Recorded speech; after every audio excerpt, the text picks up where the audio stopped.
Hate everything about them. Everybody's pasty. Nobody has a tan. They're not covering numbers. I never do well with Iowa State, ever. I'm about to ban them. They're a 30-day shun at least, which they'll get because the Amish are up there, and the Amish are not afraid of a shun. At least that's what Dwight Schrute told me in the office.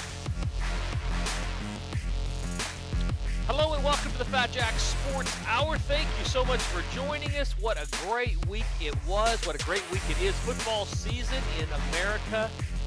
We won again last week. Let's bring in my co-host from Louisville, Kentucky, and get this show underway. If you are betting on sports, you come to the right hour. This is the best hour, most important hour of your week, bar none. We're going to give you a couple free winners. We're going to get you ready to make money, signed up at the service, and turning a profit betting on sports, which a lot of people are not able to do. From Louisville, Kentucky, Mr. Brandon Rush. Brandon, how are you, buddy? I am good, recovering from a weekend trip with the bestie and friends to Philadelphia, and it was another profitable weekend. That's all you can ask for. So fun. Yeah, let's start with that. So you end up going to the Oklahoma Temple game in Philadelphia. Yep. And what'd you think? Thoughts of Philadelphia, thoughts of the game, all that kind of stuff, and then we'll get to. I actually came away from Philadelphia feeling a bit better about the city than I did going in. I had all these preconceived notions of what it was like, and really it's a tamer New York City. But it's a little grittier than Chicago. It was fine. I found that people from at least the people I interacted with in Philly are like they're mean, but they're nice. Or they're rude, but they're nice. They'll tell you, you trip on the curb or you get a flat tire. They'll help you, but then they'll be like, "What? You don't know how to change a tire? Is this your first day walking?" It's that type of deal. It was a good trip. Food was fun. Did a doubleheader. Did Temple OU at noon, and then Phillies Royals at 6, right across the street. So it was a nice hot day, but a good time had by all. Good for you. And, yeah, lots of OU fans showed up there, I guess. So a good excuse to go experience all of that. OU wins, so everybody's happy there. Nationally, some people are happy, some people not happy. I know people in Knoxville not happy. Other parts of the country feeling better about themselves. Let me get the information out there. We'll talk about last week, and then we'll get people going for this week. FatJackSports.com. Guys, if you are missing out, I don't know what, if you're listening to this show and missing out and you're losing, you have nobody to blame but yourself. I'm so transparent about how things are going. We tell you all about it. We've done nothing but turn profit. This last week, again, a great week. 4-2 on Saturday. We're going to talk about specifics because they do matter. It's not just about winning or losing. 4-2 on Saturday. We lost Monday, lost Thursday, but for half units. So you go to the results tab, you see all these plays. For half units, Monday, Thursday. That's what I do. I instituted that probably 5 or 6 years ago. Some people hate it, but the reality is not every game is created equal, and especially when you're winning. And I want to be able to pass along games that are not that strong to players that want to play the games. Instead of having them just guess on their own, I'll be able to give them what I'm frankly doing. And before the last 5 or 6 years, what the elite players were doing, which are just betting the games because we're way up. After a 13-2 opening 0 week, 7-3 the next week in football, 9-4 2 weeks ago in football. Guys want to play, and I want to play, and I'm okay leading them toward a game. But not all games are created the same, and sometimes those are going to lose, and that's okay because there's going to be losses. There's going to be a lot more wins, and so Monday and Thursday we have both had half losers, so we're down a game. Saturday we go 4-2, and we had Florida as one of our – no easy wins on Saturday. No lucky wins on Saturday. Lots of easy wins on Saturday. No lucky wins on Saturday. The losses were – we had a bad loss. Who was the bad loss, Brandon, on Saturday? Would have been Iowa State? Yes. I hate Iowa State. Hate everything about them. Everybody's pasty. Nobody has a tan. They're not covering numbers. I never do well with Iowa State, ever. I'm about to ban them. They're a 30-day shun at least, which they'll get because the Amish are up there, and the Amish are not afraid of a shun. At least that's what Dwight Schrute told me in the office. They're not afraid of shunning people. So Iowa State is now on a 60-day shun. I will not be releasing Iowa State for 60 days. So if you are a Cyclone fan, you will not see a Fat Jack release for Iowa State until Thanksgiving. Yeah, so that just happened. I mean, I didn't want to have to do it. Look what you made me do. They made me do it. I didn't want to, but I can't. They're horrible at covering numbers. They don't care about covering numbers. They're not good enough or consistent enough to be consistently bad or consistently good. They're right in the middle, hard to predict. They're on a 60-day shun. Congratulations. Florida, I would shun the quarterback if I could. I wouldn't shun Florida, though, because I think I know exactly what Florida is. If they had a quarterback last week that just simply didn't lose his mind, they cover the number. He throws a pick six, 5 interceptions in all. Not even close. 3 of them were within field goal range. Florida's getting over a touchdown. They're getting 7.5. They lose by 10. The defense gives up 13 points on the road at LSU. That game should have won. I mean, 5 turnovers later, they still, if he just does 4 turnovers, because most of them were in the red zone, except for the pick six, which was not in the red zone, but it's a pick six. If they just, those 4 interceptions, they kick a field goal at some point, a pretty easy one most of the time, they cover that number, and we go 5-1, and we're now 11 and 1 over the last 2 Saturdays. So those were the losses. The wins all very easy, or mostly very easy. We didn't have to earn any of those. So Sunday we push another bad beat on Sunday. I'm not going to come in every week and talk about the bad beats, but it is important. And you could say that of the 4 games on Sunday, oh, by the way, I didn't even mention on Saturday, I gave away extra plays that were, I do some, when we're winning, I'll do that sometimes, give away, because I'm going to bet them, and I want guys to make as much as possible. That's why I do this, and you know this, Brandon, but that's why I do. I want guys to make as much as possible betting on sports. That's the point.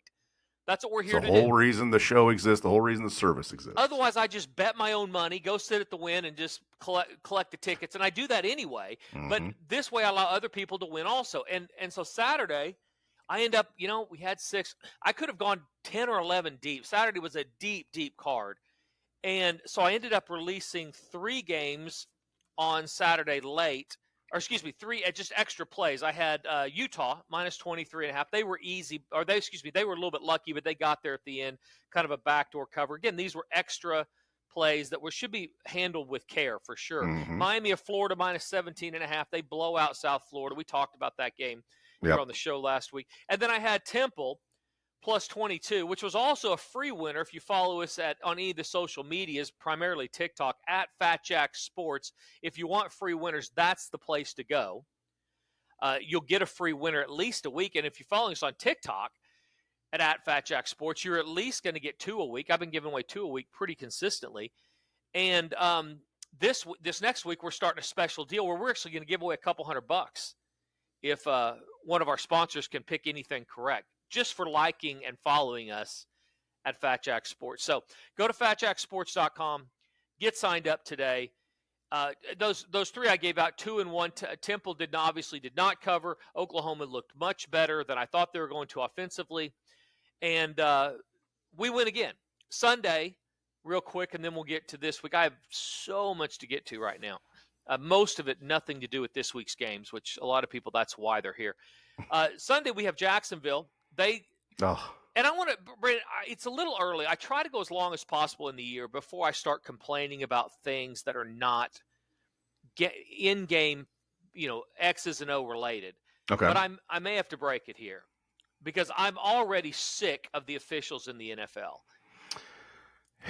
It's pretty rough. If you watched the end of, say, the Denver-Indianapolis game or the end of Carolina-Arizona, you are very, at least at a minimum, annoyed by officiating in the NFL. And if you watch the game that I was just talking about, the Jacksonville game, there's a pass interference called. That, first of all, they had five options to cover the number by kicking a field goal, going up 6. They had it on the 4. Yeah. Had it on the 1 in the last literally 5 minutes of the game. Could have got it to where they needed to score a touchdown. That might not have mattered. But the kid from Colorado commits pass interference on 4th and forever. And he did. Brandon, I don't know how to guard. So if that's pass interference, nobody's watching that game unless you had money on it probably. It's just a random game. But I did. And it was a selection. I have watching it. If that's pass interference, nobody can guard anybody. He did turn his head around at the end. He knocked the ball down. He barely touched the guy, and they continued the drive at the end of the game. And you mentioned 2 or 3 others. Now we're getting up to where a fourth or fifth of the games, because there's so much parity in the NFL, that those plays are huge. What was the I didn't have any part of Indianapolis and Denver. Did he leap off? It looked like he just touched the guy and Yeah, then jumped. I mean, he kind of got blocked. For those who don't know, the Denver's lining up, or excuse me, Indianapolis lining up for a game-winning field goal against Denver, and a Broncos defender, to me, it looked like got shoved onto the center, and you cannot touch the snapper on field goals and extra points, or it's a penalty. The kicker completely misses the field goal horribly to the right. If there would have been a field goal next to the field goal, it probably wouldn't have gone in that. But because of the penalty, automatic 15 yards, and then he banks through a game winner as the clock expires. That one was iffy at best. But I mean, that's a brutal loss if you had Broncos in any survivor pool. If you had Broncos money line, that's a hard one to So swallow. I guess the point is that with the parity in the league and the games being so close, these plays really matter. These guys have got to get it right on some of these things. There were 3 or 4 things at the end of these games where they turned the game. Yep. Including that Jacksonville game that we end up losing because of, a comedy of things at the end, but then frankly, a pass interference. It wasn't pass interference. And I'm not going to spend a lot of time complaining, because those will even out also. We talk about good and bad breaks. I mean, they're going to even out over the course of the season. We were 2-2 on Sunday. Nothing hurt, no harm, no foul. The elite plays, which are given out, you can look at the elite package at fatjacksports.com. Basically, lower plays that are given out, or plays that are given out to guys that like to play a lot more than just the top plays. They're primarily from other high-end gamblers. They rocked the world this week too. I mean, they ended up going, what'd they go? I got my cat sitting on the freaking paperwork. And this cat literally sits in a closet all day long, every day. And then you come to record the show, and then all of a sudden, slapping the tail on the thing, sitting on the notes. I mean, just give me a break, Per. 1, 2, 3, 4, 4 and 3 on Saturday with the elite, 5 and 1 on Sunday with the elite. Those are extra lower rated plays. Those won. Everything is winning right now. So fatjacksports.com, get signed up. We didn't even talk about the prop bets. Busted out a 13-3 start to Sunday. A big profit on those prop bets last week. Get signed up. Get all the plays. You're going to make money. If you're losing and guessing, you have nobody to blame but yourself. The most bet games of the week this last week, again, lost. So that translation, if you're the general public, you lost again. It's 3 weeks in a row where in college football, the 3 largest bet games, and this is the amount of money being wagered on these games, all have none have turned a profit. They were 1-9 going into this last week. Do you have the stats from this last week, Brandon? Because I know they were 0-3, the top 3 bet games, but I can find it. That's okay. It's not a big deal. The point is you're 1-9 now. You're 1-10, 11, 12. So don't follow the general public. In the NFL, a little bit different last week, and then we'll get to this week.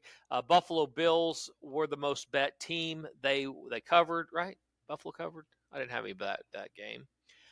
Dallas, nope. Philly, yes. Detroit, yes. Pittsburgh, no. So 2 and 3 with the most bet teams.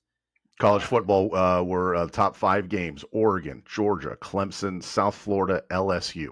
That's a 1 and 4. Golly, guys. I mean, the general public, if nothing, they're consistent. I mean, that's the most bet college football games by total wagers are now 2 and 13 through the first 3 weeks of the season. Georgia was the winner. Who are the losers? Georgia minus 4. Georgia lost. Yeah, sorry. Yeah, so Oregon 27.5, which was close, but didn't get there. Clemson minus 3, lost. South Florida plus 17.5, which we were on the other side of, and LSU minus 7, the lone winner in that stretch. So lucky. That should have been an 0-5 sweep. 0-5, yeah. Don't talk to me about LSU covering without saying the word. I mean, nobody needs to take that win and build themselves a shrine. Because that thing, absolutely, Florida should have covered at least, and maybe should have won. If the guy just throws 2 picks, they probably lose. And let's not count the holding early in the game that literally called back a touchdown. They up going 10-0 with that, or 10-3 with that. Anyway, fatjacksports.com. Get signed up today and win this weekend. We're going to have another big week. This is a very deep card this week in college and pro football. What jumps out at you, Brandon, as we get into this thing? In this weekend schedule? Yeah, college.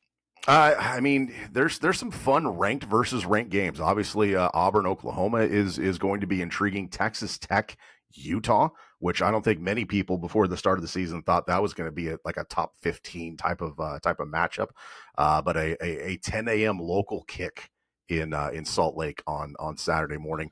That's one of the more intriguing ones. Of course, Florida and Miami. Sorry. But yeah, I mean, game day is going to be there. Illinois, Indiana is an intriguing top 20 matchup. So there's a lot on the college slate this weekend that's very intriguing. Also interested to see what a team like USC does after going cross country, playing at Purdue. Now goes back and hosts Michigan State for a late game kickoff.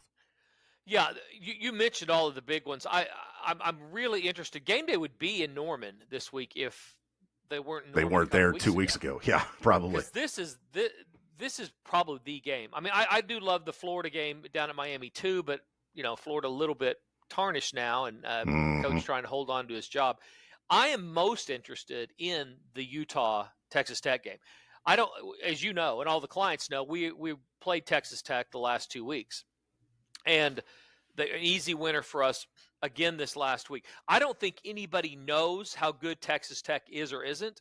Not yet. They played decent competition. It's not like they're playing, directional schools. These have been decent wins for them, and they have just blown everybody out. And this is the team. Let's go back to the summer. Has the $30 million payroll. These are kids that just because the jerseys say Texas Tech on the front, you really don't know. If this was 10 years ago, Texas Tech's lineup is totally different than it is right now.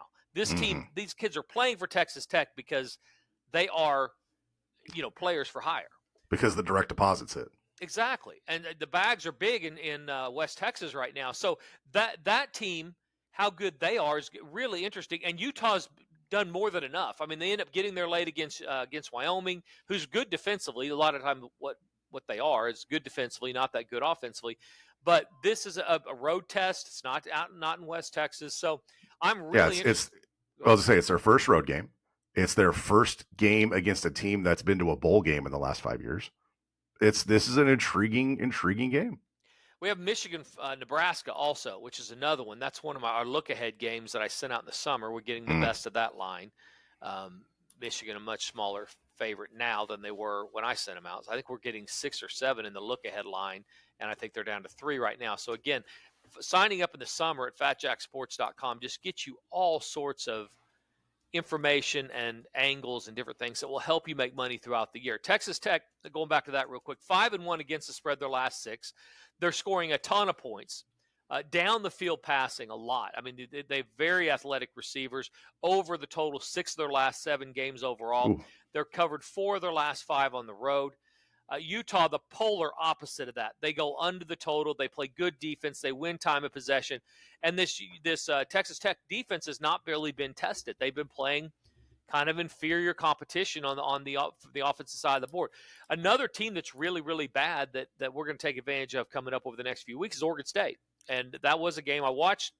Texas Tech had absolutely no trouble, even with a lightning delay. They had an hour and a half delay in that thing or whatever. Like on the third play of the game. It was early. And the first 2, Texas Tech is literally just 30 yards, 20 yards. Let's go inside for 2 hours. I mean, it's just at that point you're rolling your eyes like, what, again? Are we going to have another lightning delay problem? But they didn't. They came back out. Oregon State's not any good, especially on defense. Or over the total 5 of the last 7 Utah games as well. But they want to keep it lower scoring against this Texas Tech team because Texas Tech is going to be very proficient offensively. So, that is definitely one. That Oklahoma. What are your thoughts on the Oklahoma Auburn game? Are you a buyer? You went and saw you in person. Auburn, from I think most people would say, has gotten off to a better start, I guess, than some people thought. Certainly around Oklahoma, they better thought than they thought they were going to. But Jackson Arnold is not just because he didn't play well at Oklahoma with no offensive line doesn't mean he's a bad football player. And it doesn't mean that he's going to go to Auburn and be a good football player behind a bad offensive line. No, but they're playing better for sure. Sure. So now you've got Oklahoma. By the way, you're starting to sound like an OU fan. You and Hovey, my buddy, two of the biggest OU fans I've ever. All these games are personal now. I mean, they're good. They're ranked in the top 15. It's like how dare we even say that Auburn could have a chance coming into Norman. We that's our trash coming in. They basically threw out Jackson Arnold with the beer cans that were left over from last year's season, and he happened to stumble into Auburn. Now he's coming back to Norman. Of course, he's not going to be competitive. So Auburn, an underdog in the game. And what are your thoughts? Is Oklahoma team is better on both sides of the ball, and how much are you putting in the fact it was Temple versus what they look like in Michigan? Are you just loving the progression of the team? Where are you at on this team? I still don't believe that they can throw the football. They being Oklahoma. The quick passing game, sure. The quick screens, the short stuff, yeah. I've yet to be able to see them move the ball downfield. When's the last time, and I can't recall, especially in the last two games, a deep over route, a drag, something. Just everything is sort of dink and dunk, rely on the running game and keeping the ball out of the other team's hand and just allow their defense to pin their ears back and go.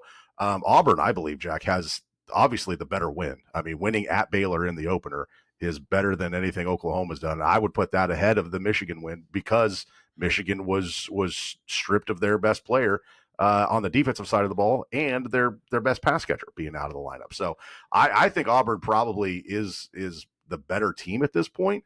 But I don't know if it's just because Oklahoma hasn't had an explosive type of offense of just yet in the passing game to really kind of make me think that they can go into this game and feel like that they should be favored. It kind of surprised me that OU opened as a favorite.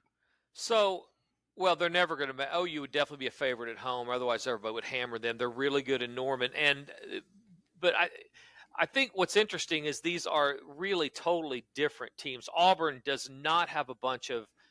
They're not relying on Jackson Arnold to throw the ball a ton. 167 yards, 4 touchdowns.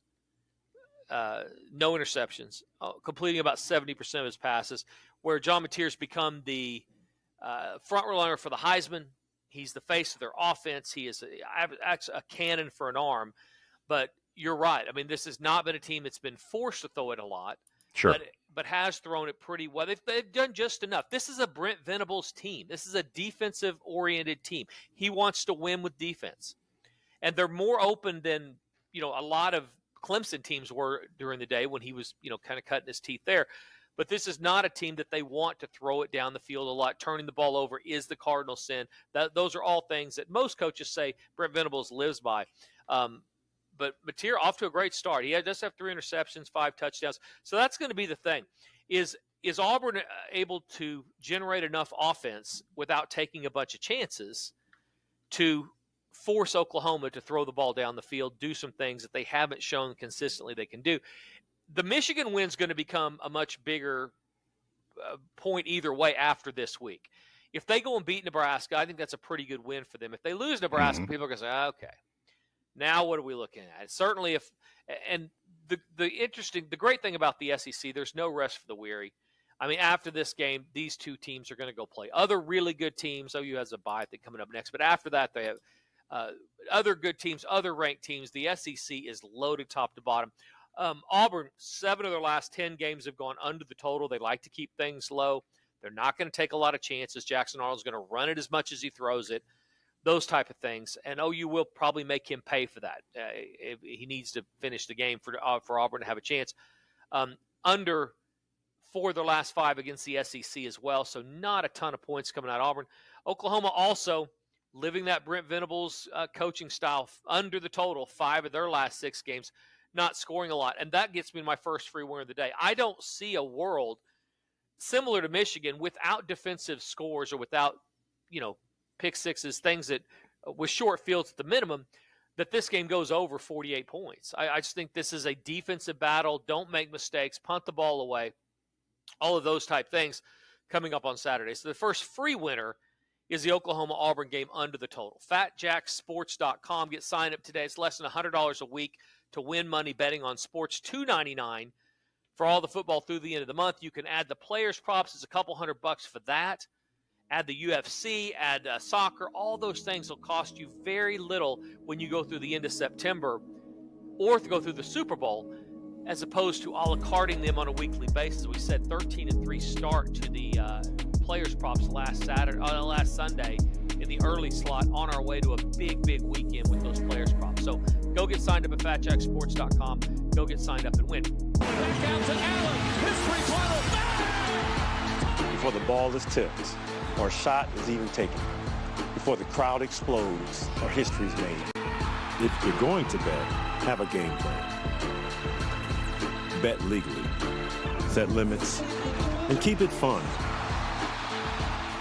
When gambling becomes a problem, visit responsibleplay.org to find help. Hey guys, this is the Fat Jack. Are you finally ready to get a better plan betting the games this year? Let me help. Go to FatJackSports.com, where we understand that it's not the gambling she hates, it's the losing. FatJackSports.com. Welcome back to the Fat Jack Sports Hour, and now here is our host, man who's winning so much he now has time to air a grievance. He is the Fat Jack. Thank you, Brandon, so much. Fat Jack Sports Hour, segment number 2, getting you ready for the weekend's games. You're right. Great start to the season. I mean, quick friendly reminder, we didn't start the service 3 weeks ago. We've been doing this for 30 years. I look at year to year, January 1st to December 31st. That's a year for us because I'm gambling and we're making money on a yearly basis, not football. But this point in the season, it doesn't matter when you signed up. You're winning. As long as you're getting all the plays, you're winning. And if you're just getting football, you're winning. So if you're complaining or losing, you're an idiot. I mean, honestly, if you've signed up and you're complaining, you probably should quit gambling because it's not even close. We're generating profit each and every week. Preseason won again for the 14th straight year in the NFL preseason. 13-2 week 0 Saturday across all sports. Everything won. Week 1, we were 7-3. Week 2, we were 9-4. We won again this last week. We're 10-2 on Saturdays over the last 2 weeks. What exactly would somebody have to complain about? I suppose if you just signed up for the baseball, you're upset. They're free if you do anything but that. They're free. We yell from the rooftops to sign up for everything. If you just signed up for the NFL season, you're not deep into profit yet. You will be. NFL has beaten college football over the last 6 years. Actually, 5 of the last 6 years, the NFL has beaten college football. They're going to be deep into profit also. But when you're a la carting, it's like going to a buffet and picking out the artichokes or the Brussels sprouts and then complaining that the entire buffet stinks. If you're just going to eat Brussels sprouts, then just judge the Brussels sprouts today. Which, by the way, they might be better when my guy comes out from the back and puts some more Brussels sprouts. Probably will be better. Probably be world-class Brussels sprouts. Right now, you're not living on the Brussels sprouts. But if you're getting all of the buffet, you're dominating everything. If you're just getting the main courses, you're dominating. Go to FatJackSports.com if you're not. All right, grievance number 1 of the week, of the year, whatever. I already hate social media, Brandon. I mean, we kind of knew that, but this feels like this is a newer. There's always a reminder of why I hate it. I hate the negativity on social media. I do believe it is a breeding ground for grumpy, unhappy, underachieving people. I think that's what it is. And I've got an example. It's not just Twitter, which I used to. Twitter was the breeding ground for horrible human beings. And it's still, I think, the leader in the clubhouse. But absolutely. Yes. It's not even close. And I was hoping that by going to TikTok at Fat Jack Sports, that there would be, because most people on TikTok are like 18-year-old girls doing dances and stuff, right? We got at least during the pandemic, yeah. 14-year-old children dancing to songs. I mean, there's trends there. They're all done by people that are generally happy, trying to make others happy. And I thought overall this will be, and I think overall it is a more happy place. Sure, it's a step in the right direction. It is, but just little examples. And believe me, I don't do this for attaboys. I don't do the TikTok. I don't do any other stuff for attaboys. I'm doing it to get information out there, to help guys that are gambling on things, to give them different perspectives to think about. I've been doing this for 30 years now. I've got some ideas, some things that maybe most people hadn't thought about when they're betting on sports. So I like to get those out there. You go to Fat Jack Sports, and in that, you're going to get free winners now and then. So I go through the first. I give Ohio State and under the first week, easy winners. I then hit another one, so I'm 3, and then I lose a couple in a row. I only get comments on any, and I don't want attaboys. I really don't care either way, but I really don't. I only get comments when you lose. That's the only time Sure. you get a comment on any. I don't understand that mentality.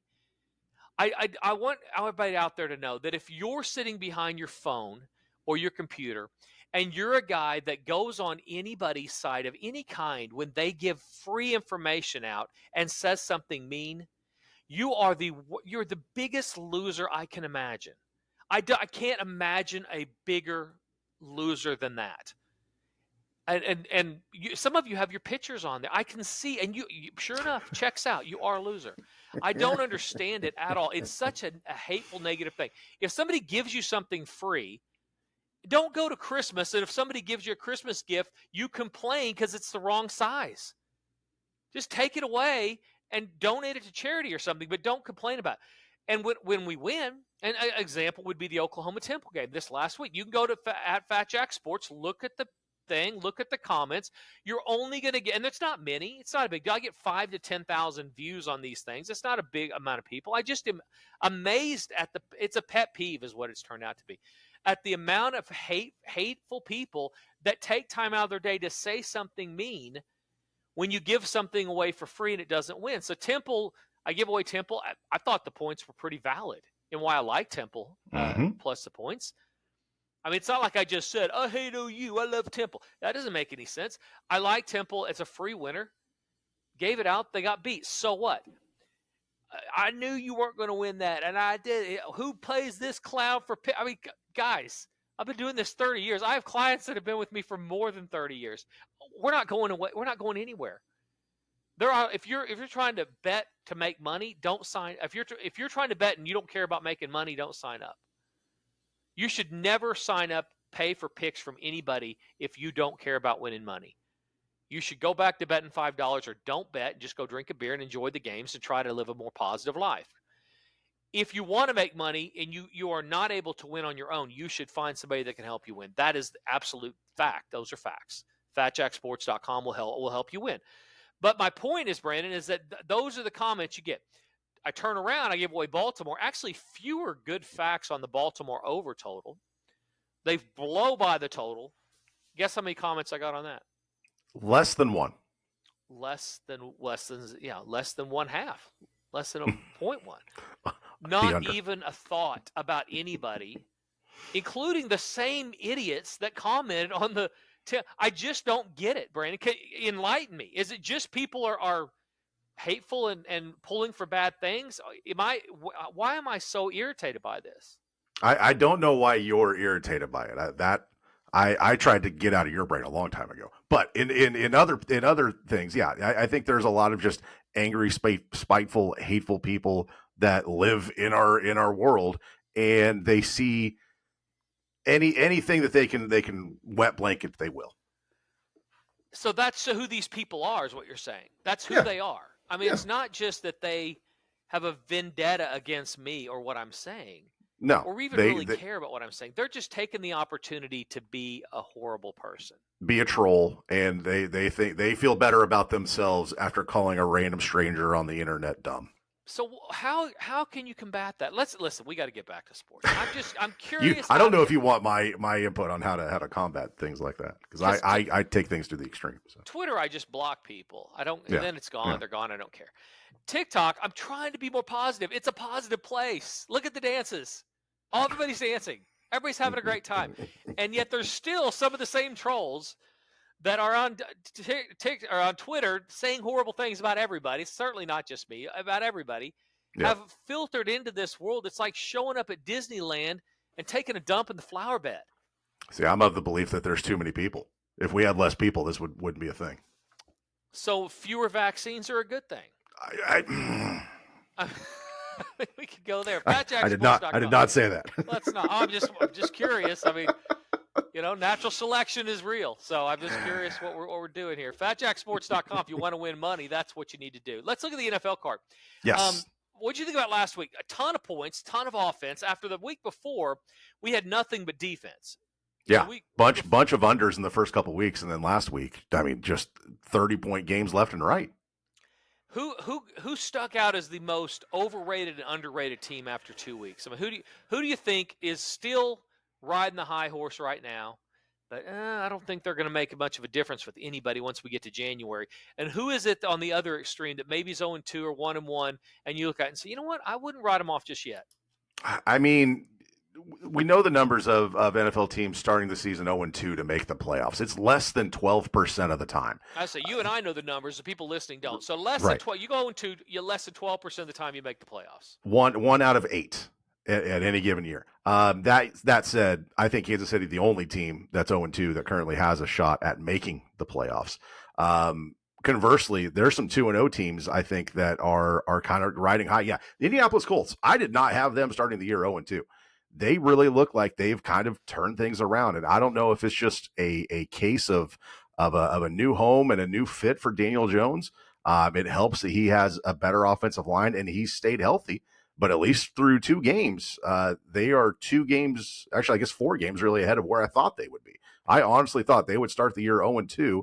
And, Jonathan Gannon might be looking at a realtor, but right now they are a fun team to watch. And I did not have that on my bingo card this year. Yeah, so it really, most of the leagues so far, because of the great scheduling the NFL did this year, I'll give them props. They really had some great matchups early on. We were able to weed out the top, the bottom. Some of them have a win where they probably shouldn't. I would say this, underrated or overrated, there's a couple teams that overrated, couple teams that come to mind. San Francisco 2-0, I think they're overrated. I don't think that much is going on there. Cincinnati 2-0, barely beat Cleveland. Now the quarterback's out for 3 months. I think that's a team that obviously probably backs up to the pack a little bit. And 0-2 teams, by the way, the Colts, speaking of trolls, I mean, their owner has jumped in with both feet. You've been following her story? I mean, no, I'm out of the loop on that. Look it up. She's got a headset. She's on the sideline. She's taking notes. I mean, this is Irsay's daughter, I guess, daughter-in-law, daughter, whatever. I guess the daughter. And she is literally knee-deep, has suggestions, gives them, not during the game, I don't think. Sure. And it's just nothing to do with her being a female. She is the most hands-on owner by far right now, which works when you're 2-0. It works when you're 0-2. If you own the team, you own the team. Who cares? But you can do what you want. But it's an interesting story on her kind of jumping in after the way her dad did things and what she feels like she's entitled to say or do based on the fact that she owns the team. Other teams that I'll tell you that I would still keep an eye out for, the Jaguars are 1-1. I think they're better than people give them credit for right now. We've played them the last 2 weeks, won 1 week, bad beat this last week. What are the Lions, Brandon? I mean, the Lions roll it up on the Bears. The Bears are probably where we thought they were. Maybe not as good as I thought they were. They caught Detroit at a bad time. Detroit goes and gets beat by Green Bay. They're pissed. I mean, them and Baltimore both. You didn't want to play either of them last week. After week 1, yeah, for sure. I think Detroit's probably a little bit better than I gave them credit for going into the season, and especially after that week 1 performance against Green Bay. On the flip side of that, I think Green Bay is better than I thought they were, and they're a team that I have a Super Bowl future on. So I feel like that's going to be a very fun division. Minnesota is not the team that I think a lot of people thought they were going to be. Yeah, if in hindsight, I had Atlanta. The elites all got Atlanta. I had people reach out last night or Sunday night, and I gave them Atlanta. In hindsight, that should have absolutely been a release. The quarterback obviously sounds a lot easier now. It's not smarter now. He had played well about a quarter against a Bears team that's not any good. Yep. And has really not done anything else. And Atlanta is better defensively, and they're a defensive-minded coaching staff. It's not surprising that the young quarterback struggled, and it was just really, really stupid not to release. If there had been a 5th play, it would have been them. I would have released them, but ended up only going with 4 because week 1 we had lost on Sunday. That's the thing about signing up at FatJackSports.com. You're getting the games I'm playing, so I'm not betting $5 a game. I'm betting a lot of money, so I'm not going to just throw something out there flippantly because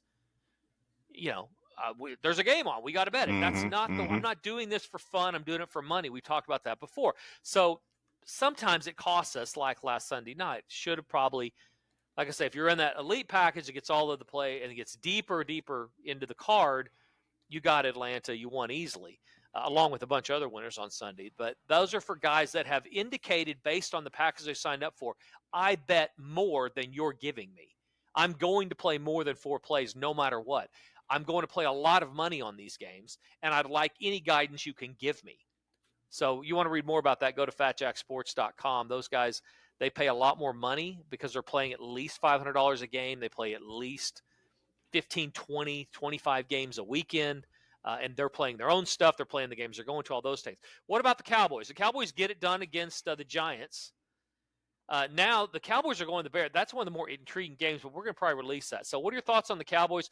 Are they good enough with Dak on offense to overcome their inability at the secondary, specifically on defense, to win any significant amount of games? Or is this kind of a lost cause for anybody that can throw the ball down the field?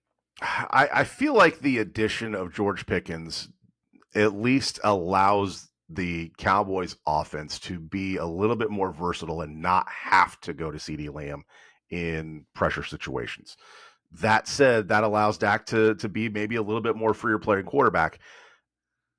But in the end, we know what Dak Prescott is. We know how far he can take a team, and with a diminished defense, I don't know that road gets any longer. I don't see them making a run to the NFC Championship game, even though that offense is playing fairly well at least through 2 games. They were lucky to get away against the Giants. The Giants were winning late. And by the way, Pickens, that was the bad beat prop play of the day for us.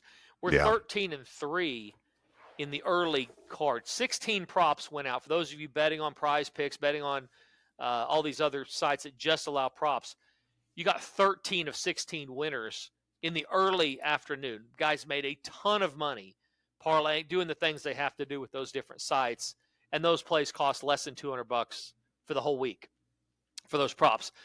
13-3. One of those losses was Pickens. We had Pickens under his yards, and he had like 30 yards in that game, literally until the last drive when Dallas went down to take the lead. He had a big catch of about 35 yards or so. He was under 58, and he had about 30 yards up until this one pass. He had a 35-yard completion with literally seconds, a minute or so to go in the game.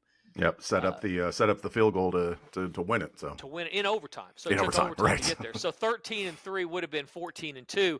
That was the worst beat of the day. I think your point's still the same though. If Dallas incorporates him more and he gets more involved in the offense, they're going to score some points. Because they're doing enough running it, and CeeDee Lamb is an incredible receiver, and they've got enough other parts, and Prescott has enough experience at quarterback, but they can't just do it with the way you're doing it against anybody any good. The Giants now, they look like they can throw it down the field a little bit, but they're not top 3 or 4 in the league. They're going to extend the field, and you're going to have to play better in the secondary. Over the total's Dallas has been living over the total. 7 of the last 10 Cowboy games have gone over. 4 of the last 6 on the road have gone over. 4 of the last 6 in this series against Chicago have gone over. The total in Chicago's games have all gone over. 4 of the last 5 Chicago games have gone over. And so I think this is another one of those. The Bears are circle the wagons point right now. They have got to get something done. There's a reason why this number is so close to a pick 'em. I think the Bears probably get it done here, but I definitely like over the total as well. There's going to be a lot of points in some of these games this week where these defensive and offensive coordinators now have enough film to say, all right, if we're going to move it against this team, here's how we need to do it. We need to throw on early downs. This is what the Giants did. Throw on early downs, extend the field, give your receivers a chance. And I think the Bears are going to do more of the same. Caleb Williams can throw it down the field. He had a couple of big misses in their game last week in week 1, but he can throw it down the field. They've got some competent receivers, so look for points in that one. That'll be your second free winner. So a couple totals going. Let's go over in the Chicago-Dallas game is your second free winner here on the Fat Jack Sports Hour. FatJackSports.com. Get signed up. $2.99 gets you all the football through the end of the month. You can get the players' props added in for less than a couple $100. That's all the players' props through the end of the month, all Monday, Thursday, Friday, Saturday. Anytime there's NFL play games, you get those props. Add soccer, less than about $30 a week when you go through the Super Bowl. Add the UFC, it's about $20 a week when you go a full year. Get signed up for these longer packages. Build profit long term. If you have never gotten all of the picks and made the most money, which again this year in September, those are the guys making the most. If you've never done that, you can get 1 full month of all the plays. It's a little over $600. So 150, 200 a week, not even that, 150 or so a week.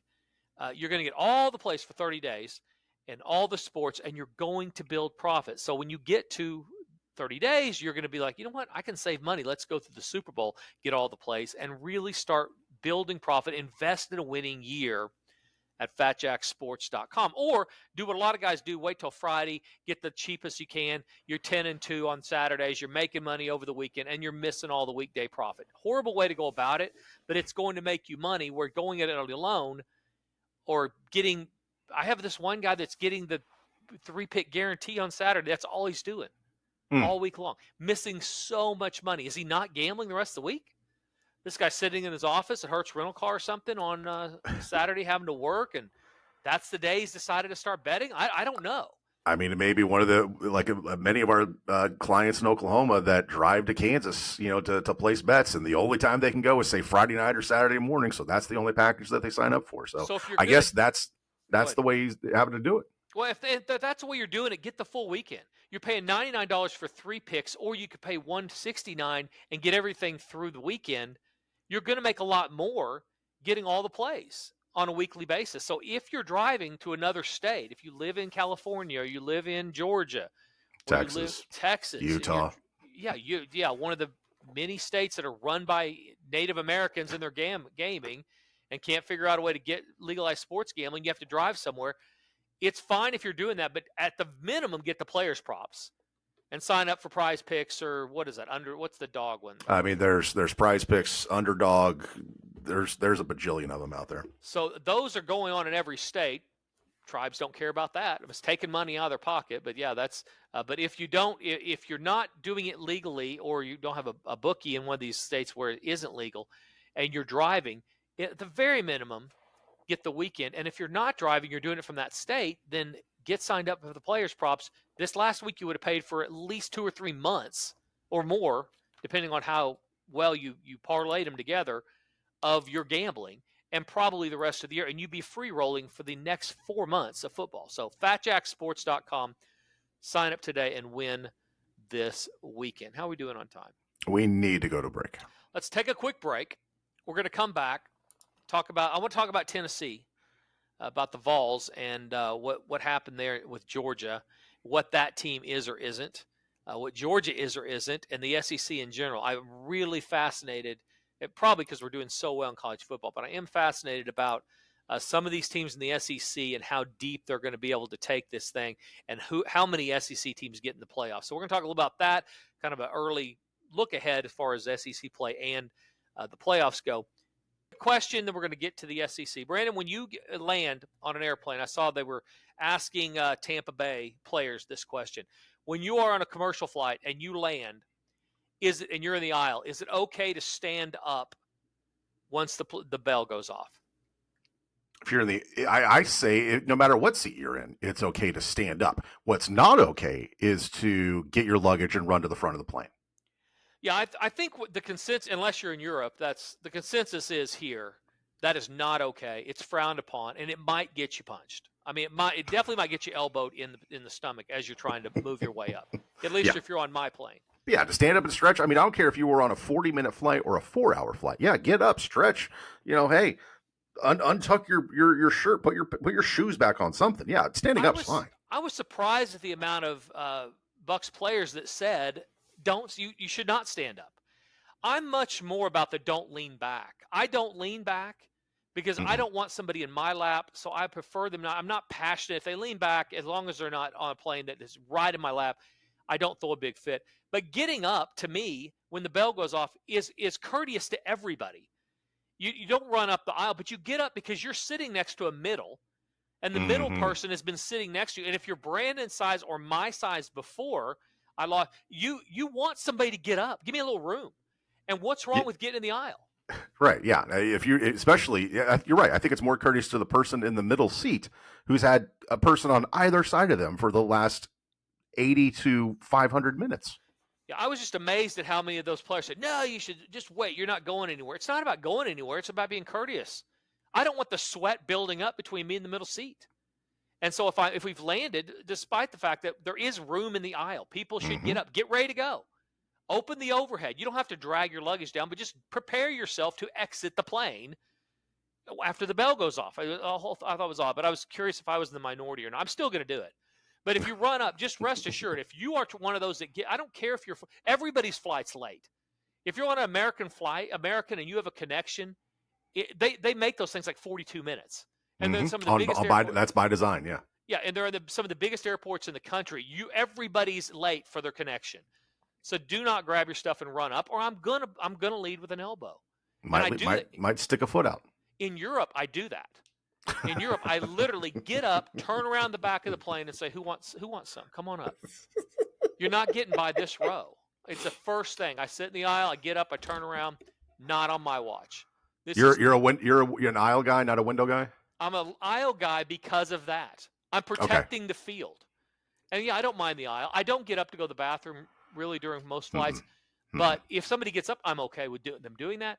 But I don't want, especially in Europe, them running up the aisle. So I get up, I turn around and say, not on my watch. All right, this is not Lord of the Flies. If we're going to not be courteous to each other, I'm going to win a lot of these things because I'm just going to run up, shoulder block somebody.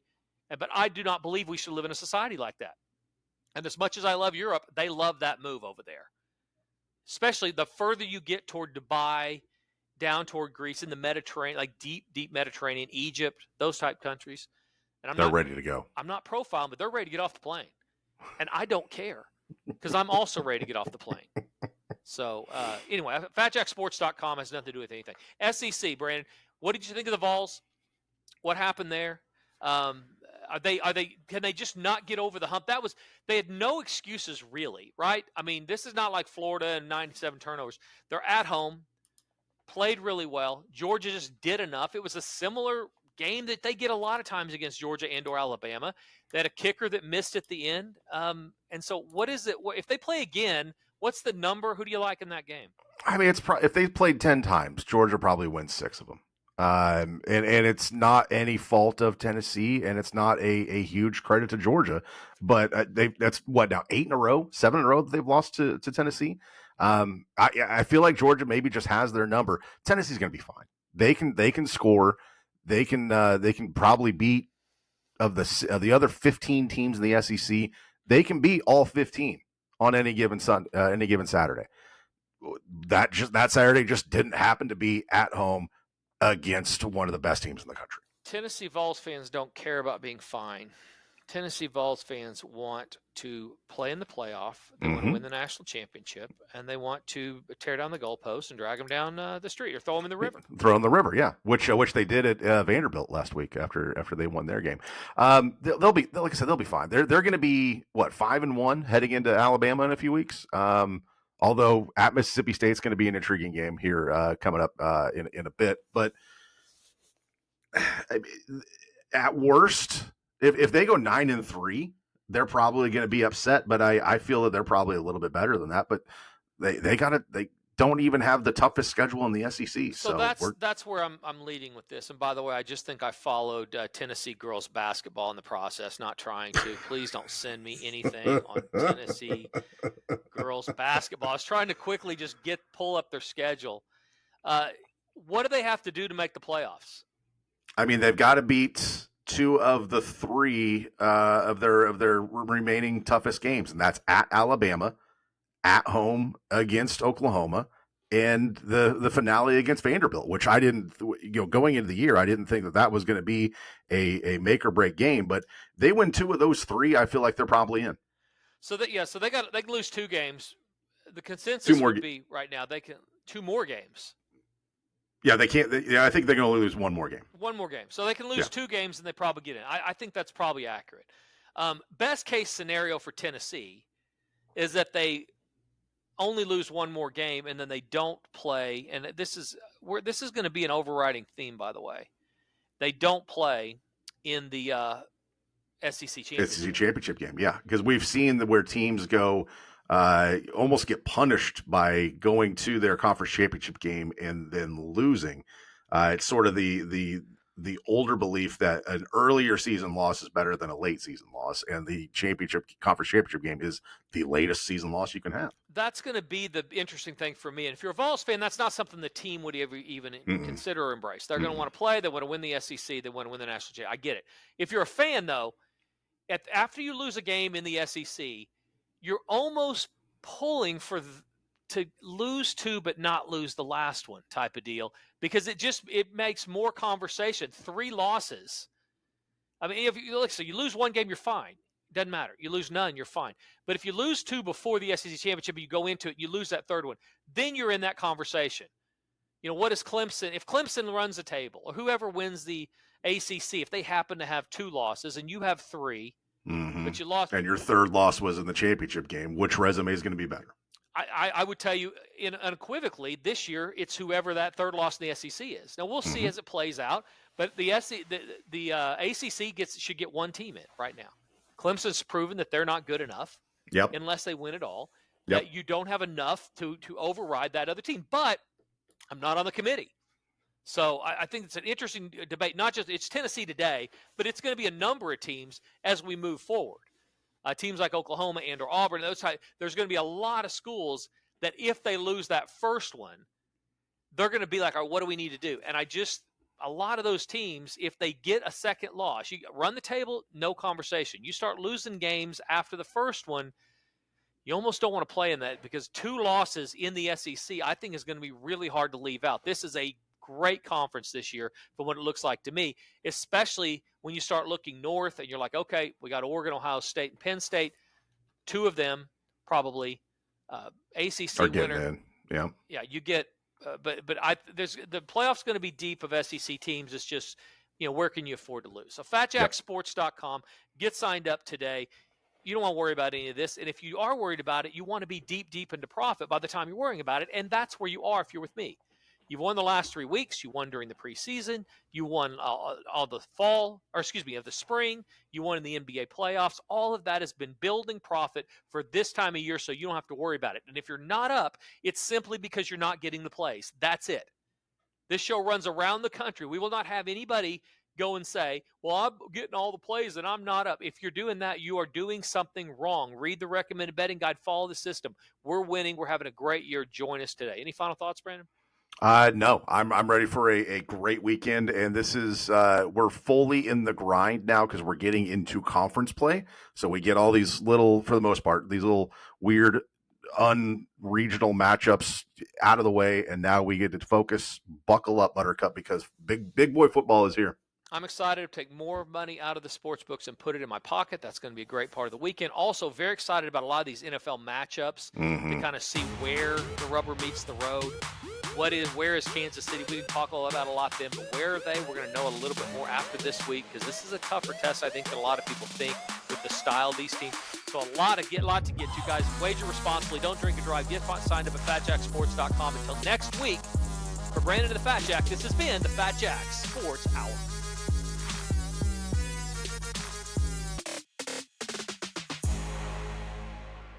Hey guys, this is the Fat Jack. Are you finally ready to get a better plan betting the games this year? Let me help. Go to FatJackSports.com, where we understand that it's not the gambling she hates, it's the losing. FatJackSports.com.